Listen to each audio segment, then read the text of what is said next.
Hello दोस्तों, विद्या coaching classes में स्वागत है। दोस्तों आज के वीडियो हम लोग पढ़ने वाले हैं कक्षा 11 के केमिस्ट्री का सबसे मोस्ट इम्पोर्टेंट टॉपिक, जिसका नाम है दोस्तों वैधु संयोजी आबंध या आयनिक बांध, इसी को कहा जाता है। और दोस्तों इसको इंग्लिश में कहा जाता है इलेक्ट्रोवैलेंट बॉन्ड और आयनिक बॉन्ड। बहुत ही दोस्तों मोस्ट इम्पोर्टेंट है। दोस्तों वैधु संयोजी आबंध या आयनिक आबंध से रिलेटेड अगर कोई भी आपके पास अगर डाउट है तो दोस्तों इस वीडियो को देखने के बाद आपका डाउट क्लियर हो जाएगा, इसलिए दोस्तों आप लास्ट तक इस वीडियो में बने रहिएगा। तो दोस्तों आइए वीडियो को स्टार्ट करते हैं। वैधु संयोजी आबंध। दोस्तों आइए जानते हैं कि किसी दो परमाणुओं के मध्य इलेक्ट्रॉनों के स्थानांतरण से बने आबंध को वैधु संयोजी आबंध या इसी को दोस्तों आयनिक आबंध कहते हैं। यानी कि दोस्तों किसी दो परमाणुओं के मध्य इलेक्ट्रॉनों के स्थानांतरण के कारण जो आबंध बनता है उसी को कहा जाता है वैधु संयोजी आबंध, या दोस्तों इसे आयनिक आबंध भी कहा जाता है। आयनिक आबंध इसलिए कहा जाता है क्योंकि इलेक्ट्रॉनों के शेयरिंग के बाद जो परमाणु होता है आयनों में चेंज हो जाता है, इसलिए इसे आयनिक आबंध भी कहा जाता है। जैसे दोस्तों एग्जाम्पल है आपका NaCl हो गया, CaCl2 हो गया, CaF2 हो गया, MgO, CaS और AlCl3। अब दोस्तों आइए सभी एग्जाम्पल को समझते हैं। अब दोस्तों इसमें याद रखिएगा बोर-बरीक के सिद्धांत के अनुसार किसी भी कक्षक में मैक्सिमम इलेक्ट्रॉनों की संख्या यानी कि अधिकतम इलेक्ट्रॉनों की संख्या 2n² होती है। तो इसके आधार पर दोस्तों अगर देखा जाए तो के एलिमेंट के अनुसार जो इलेक्ट्रॉनिक विन्यास होता है तो दोस्तों यहाँ से होता है 2 8 2 8 8, फिर इसी तरह से दोस्तों 18 और इसी तरह से दोस्तों आपका 32 हो जाएगा। तो इसी क्रम में दोस्तों आपका होता है। तो दोस्तों आइए समझते हैं। अब दोस्तों जो वैधु संयोजी आबंध होता है, कोई भी दो परमाणु आपस में क्यों आबंध बनाता है, तो दोस्तों इसका जो रीजन है, कोई भी दो परमाणु आपस में आबंध इसलिए बनाता है अपना स्टेबल रूप प्राप्त करने के लिए, मतलब अपना अस्थायी रूप प्राप्त करने के लिए। अब दोस्तों कोई भी परमाणु जो होगा वह स्टेबल अवस्था में कब होगा दोस्तों, कब होगा जब उसके बाह्यतम कक्ष में 8 इलेक्ट्रॉन होगा, तभी वह स्टेबल अवस्था में माना जाएगा। तो दोस्तों आइए समझते हैं।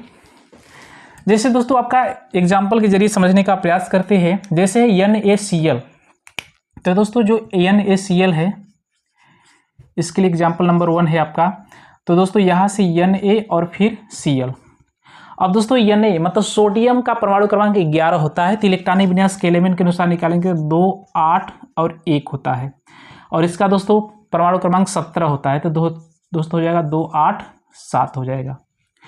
अब दोस्तों यहाँ पर देख रहे हैं कि बाह्यतम कक्ष में यहाँ पर 1 इलेक्ट्रॉन है और यहाँ पर कितने इलेक्ट्रॉन है दोस्तों, 7 इलेक्ट्रॉन है। अब दोस्तों स्टेबल अवस्था होने के लिए सोडियम को कितना इलेक्ट्रॉन चाहिए, 7 इलेक्ट्रॉन चाहिए, जो कि असंभव है। लेकिन यहाँ पर दोस्तों क्लोरीन के पास 7 इलेक्ट्रॉन है, तो 8 होने के लिए 1 ही चाहिए, जो कि संभव है। तो दोस्तों ऐसा भी हो सकता है कि 1 इलेक्ट्रॉन यह इसको दे दे, और दोस्तों जैसे ही देगा तो इसके बाह्यतम कक्ष में कितना इलेक्ट्रॉन बचेगा, 8 इलेक्ट्रॉन, और दोस्तों इसके भी बाह्यतम कक्ष में कितना हो जाएगा, 8 इलेक्ट्रॉन हो जाएगा। इस तरह दोनों स्टेबल अवस्था में हो जाएगा। तो दोस्तों यहाँ से हो जाएगा Na और प्लस दोस्तों हो जाएगा Cl, यानी दोस्तों यहाँ से समझ सकते हैं Na और फिर Cl। अब दोस्तों 1 इलेक्ट्रॉन ये दे दिया है, तो यहाँ पर हो जाएगा 2 8 और 1 लिया है तो 2 8 और 8। अब दोस्तों जो दिया है देता है तो उसके ऊपर कितना इलेक्ट्रॉन दिया है, 1 इलेक्ट्रॉन दिया है, तो इसके ऊपर दोस्तों क्या हो जाएगा, प्लस चार्ज, ये लिया है तो माइनस, और दोनों मिलकर के Na प्लस और Cl माइनस जुड़कर बना लेगा NaCl। यानी कि बाह्यतम कक्ष में दोस्तों कितना है, 8 8 इलेक्ट्रॉन हो गया, तो स्टेबल अवस्था में हो गया। अब दोस्तों यहाँ पर देख रहे हैं कि आयन का भी निर्माण हो गया, इसलिए इसे आयनिक आबंध भी कहा जाता है। आई होप कि आपको ये समझ में आया होगा। इसी तरह से दूसरा जैसे दोस्तों समझते हैं CaCl2 का। तो दोस्तों यहाँ पर Ca और Cl कितना है, यानी दोस्तों Ca और Cl की संख्या दोस्तों 2 है। अब दोस्तों कैल्शियम का परमाणु क्रमांक कितना होता है, 20 होता है, तो यहाँ से दोस्तों हो जाएगा 2 8 फिर 8 2, और क्लोरीन का 17 होता है, तो 2 8 7 हो जाएगा। इसको थोड़ा नीचे कर लेते हैं, और इसका भी 2 8 फिर 7। अब दोस्तों स्टेबल अवस्था होने के लिए इन दोनों क्लोरीन को 1 1 इलेक्ट्रॉन चाहिए, तो इसके बाह्यतम कक्ष में 2 इलेक्ट्रॉन है, तो 1 इलेक्ट्रॉन दे देगा इस क्लोरीन को और 1 इलेक्ट्रॉन इसको दे देगा। तो इस तरह दोस्तों Ca फिर यहाँ से Cl फिर यहाँ से Cl, और जैसे ही 2 इलेक्ट्रॉन देगा तो दोस्तों यहाँ से हो जाएगा 2 8 फिर 8 और दोस्तों यहाँ से हो जाएगा 2 8 फिर 8 फिर यहाँ भी 2 8 फिर 8। अब दोस्तों कैल्शियम कितने इलेक्ट्रॉन को दिया है, 2 इलेक्ट्रॉन दिया है तो 2 प्लस चार्ज, और दोनों के ऊपर एक एक लिए है तो माइनस चार्ज। इस तरह दोस्तों Ca2 प्लस और 2 Cl माइनस हो जाएगा, तो दोस्तों ये दोनों जुड़ जाएगा, क्या बना लेगा, CaCl2। इस तरह दोस्तों बना लेगा। अब दोस्तों इसी तरह ये समझते हैं आपका CaF2 को समझते हैं। CaF2 तीसरा एग्जाम्पल है आपका Ca कैल्शियम फास्फाइड। तो दोस्तों यहाँ से हो जाएगा कैल्शियम की संख्या दोस्तों कितना है, 1 है, और फ्लोरीन की संख्या 2 है। अब दोस्तों कैल्शियम का कितना होता है, 20 होता है, तो यहाँ से हो जाएगा 2 8 फिर 8 2 हो जाएगा, और इसका 7 होता है, 9 होता है, तो दोस्तों 2,7 हो जाएगा, इसका भी 2,7 हो जाएगा। अब बाह्यतम कक्ष में 2 इलेक्ट्रॉन है तो 1 इलेक्ट्रॉन इसको देगा, 1 इलेक्ट्रॉन इसको देगा, तो इस तरह दोस्तों यहाँ से हो जाएगा Ca फिर F फिर F। अब 2 इलेक्ट्रॉन दे दिया तो दोस्तों इसके बाह्यतम कक्ष में कितना बचेगा, 8 इलेक्ट्रॉन बचेगा, तो 2 8 फिर 8, और ये भी ले लेगा तो दोस्तों हो जाएगा 2 8 फिर ये भी हो जाएगा 2 8। 2 दिया है तो 2 प्लस चार्ज, इसके ऊपर 2 माइनस चार्ज। इस तरह दोस्तों दोनों जुड़ जाएगा तो क्या बना लेगा, CaF2 बना लेगा आसानी से। इस तरह दोस्तों आप समझ सकते हैं। तो दोस्तों जल्दी से स्क्रीनशॉट ले लीजिए, फिर अगले एग्जाम्पल को करते हैं। अब दोस्तों आइए देखते हैं MgO के लिए। एग्जाम्पल नंबर 4 आपका है MgO। तो दोस्तों यहाँ से क्या हो जाएगा, Mg फिर O, और मैग्नीशियम का परमाणु क्रमांक 12 होता है, तो दोस्तों इसका हो जाएगा 2 8 फिर 2, और इसका होता है दोस्तों 8 होता है, तो 2,6। अब दोस्तों स्टेबल अवस्था होने के लिए दोनों के बाह्यतम कक्ष में 8 इलेक्ट्रॉन होना चाहिए। तो दोस्तों अगर ये 2 इलेक्ट्रॉन इसको दे देगा तो इसके बाह्यतम कक्ष में 2 8 हो जाएगा, इसके भी बाह्यतम कक्ष में 2 8 हो जाएगा, 8 इलेक्ट्रॉन हो जाएगा। तो इस तरह दोस्तों Mg फिर O, तो ये हो जाएगा 2 8 फिर ये हो जाएगा 2 8। अब दोस्तों कितना इलेक्ट्रॉन ने दिया है, तो 2 इलेक्ट्रॉन दिया है तो प्लस, और लिया है तो माइनस, और दोनों जुड़ जाएगा, बना लेगा दोस्तों MgO। तो इस तरह आसानी से बना लेगा। अब दोस्तों आइए समझते हैं CaS के लिए। 5वां एग्जाम्पल है CaS कैल्शियम सल्फाइड।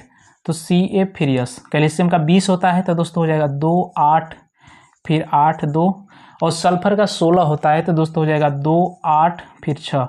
तो दोस्तों 2 इलेक्ट्रॉन यहाँ से इसको दे देगा तो 8 हो जाएगा।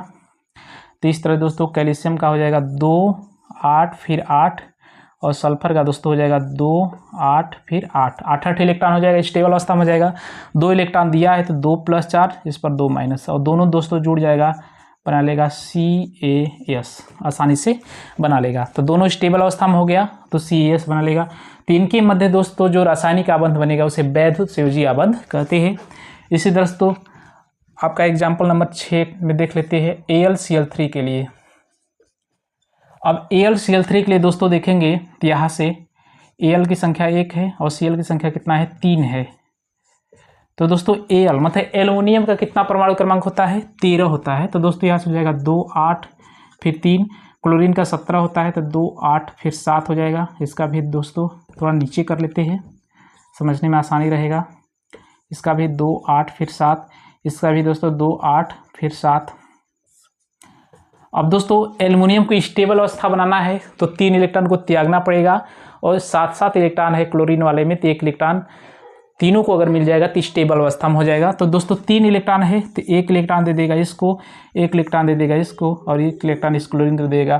तो इस तरह दोस्तों अगर यहाँ पर देखा जाए तो आपका एल्युमिनियम 3 इलेक्ट्रॉन दिया है तो 3 प्लस चार्ज, और तीनों क्लोरीन 1 1 इलेक्ट्रॉन लिया है, तो तीनों के ऊपर दोस्तों क्या हो जाएगा, माइनस चार्ज। अब दोस्तों यहाँ से 2,8 और यहाँ भी 2 8 फिर 8 हो जाएगा, यहाँ भी 2 8 फिर 8 हो जाएगा, यहाँ भी 2 और 2 8। इस तरह दोस्तों बाह्यतम कक्ष में कितना हो गया, 8 इलेक्ट्रॉन हो गया, तो स्टेबल अवस्था में सब हो गया। तो इस तरह दोस्तों AlCl3 आपका बना लेगा।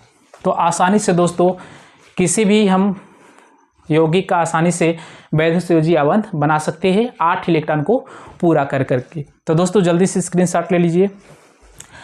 दोस्तों आई होप कि ये वीडियो आपको समझ में जरूर आया होगा, और दोस्तों इसी तरह के वीडियो को पाने के लिए हमारे चैनल को लाइक सब्सक्राइब शेयर जरूर कीजिएगा। मिलते हैं नेक्स्ट वीडियो में नेक्स्ट टॉपिक को लेकर के, तब तक के लिए धन्यवाद।